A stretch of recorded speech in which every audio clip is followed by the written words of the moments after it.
Hello and welcome to another Zack Carnage deck review. This time we are doing something very special. We are not looking at the Infinity deck which I have here. In fact, we're not even looking at a standard playing card deck at all.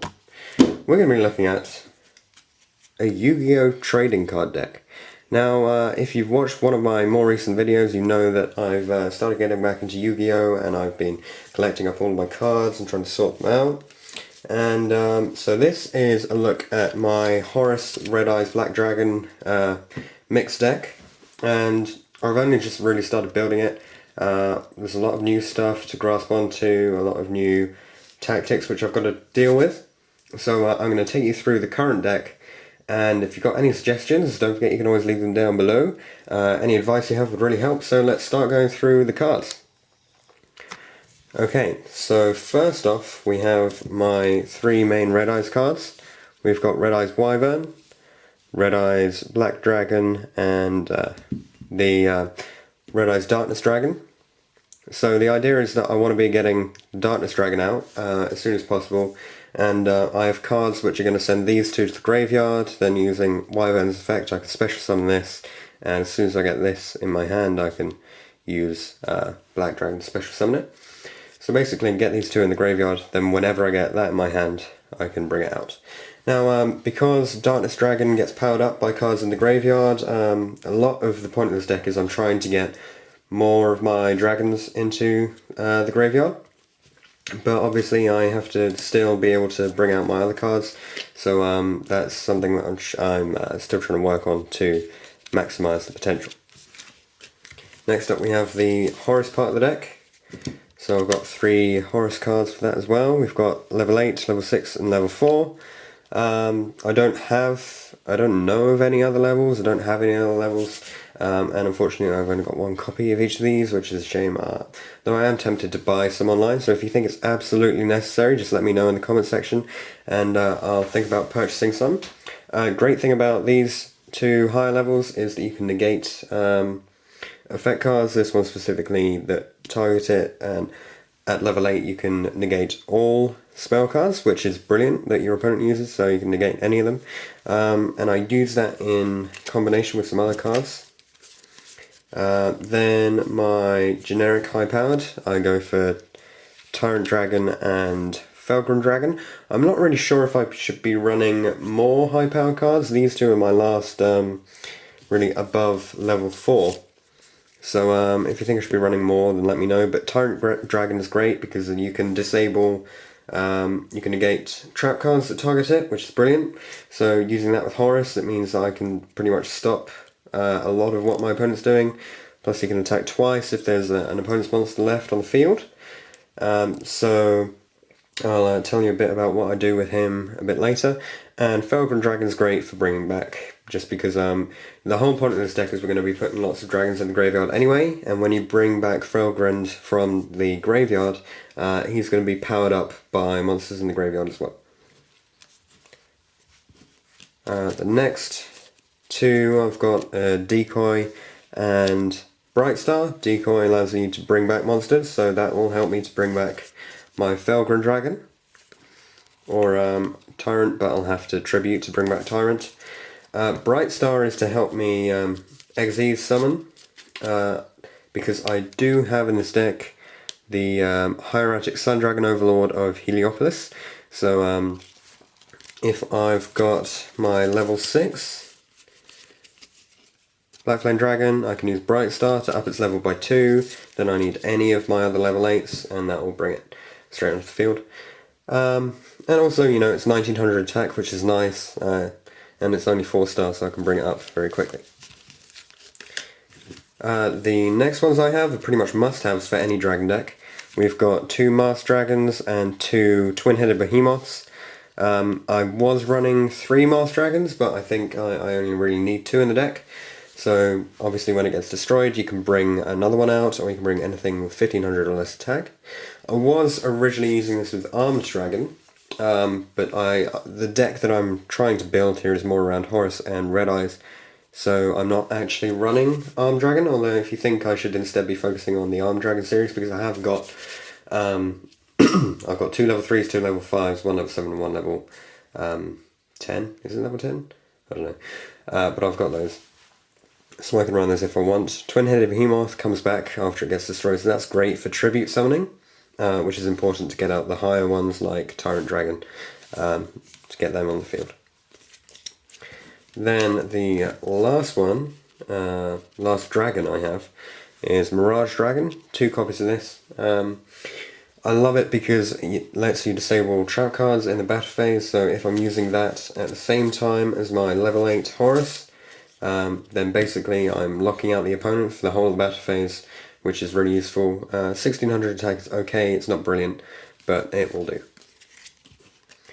Then the last monster, Lord of D, sorry. 2 copies, you know, it's the generic dragon card to have just because it protects your dragons, lets you special summon. Only problem is the low attack and defense, but that's reasonable. You know, it's to be expected. So to go with that, 3 flute summoning dragons.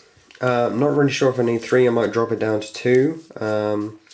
Honestly, I used to not use Lord of D or flute summoning dragon at all just because I thought they weren't great. But I'm really seeing, I'm using them a lot with this deck, so that's why I've got them in there. 3 means that I'll always get 1 in my hand at least during a game, and quite often 2. Then I've got my generic spells, the 2 which I run in pretty much every deck I have, Heavy Storm and Lightning Vortex. Normally I'd run 2 or more Lightning Vortexes just because it's a quick way to get rid of your opponent's monsters, providing they don't have defense, anything to defend with. Obviously that's a bit more difficult to come by now. And Heavy Storm is just to get rid of all their traps, because traps are the weak point of this deck in all.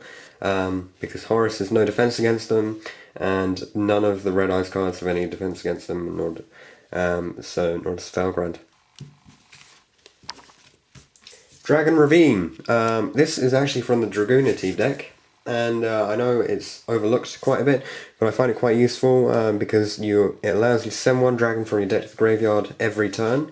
Very useful. It means if I get this out, I can take Wyvern and Black Dragon into the graveyard, special summon Red Eyes, and then be on my way. Then my cards which bring monsters back from the graveyard, 2 level modulations, 2 monster reborns. Not really sure if these are legal anymore. I'll have to catch up on that. Leave a comment if they're not. But these are all going to bring back monsters from the graveyard. Level modulation is great because it's the only card which lets you bring back level monsters. Like when you get to level 8, my Horus, that's the only card which will bring it back. Monster Born is good just to bring back the other generic ones. And the last 2 spell cards I have are Shooting Starbow Seal and Stamping Destruction. Stamping Destruction, just a bit of extra defense against trap and spell cards, and it does some damage, which is nice. Shooting Starbow Seal, I use that because, you know, it allows you to direct attack. Now this is great if your opponent has an elemental hero deck and might be using Absolute Zero, because it means you don't have to attack Absolute Zero, so you can keep all of your monsters on the field. And it's a great card in combination with Tyrant Dragon. So that's going to drop you down to 1900 attack, but it means you can direct attack, so straight off you're doing 1900. And then if your opponent has a monster on the field, Tyrant Dragon can attack again. So that means you've got 3800 attack, which does quite a bit of damage, and considering that's almost half your opponent's life points from 1 card with 1 equip, and it's direct attack, so they can't stop it with monsters. That's pretty good. Although I am finding problems with trap cards still, you know, because, well, I mean, sorry, not with trap cards taking out Shooting Starbow Seal, obviously not taking out Tyrant Dragon.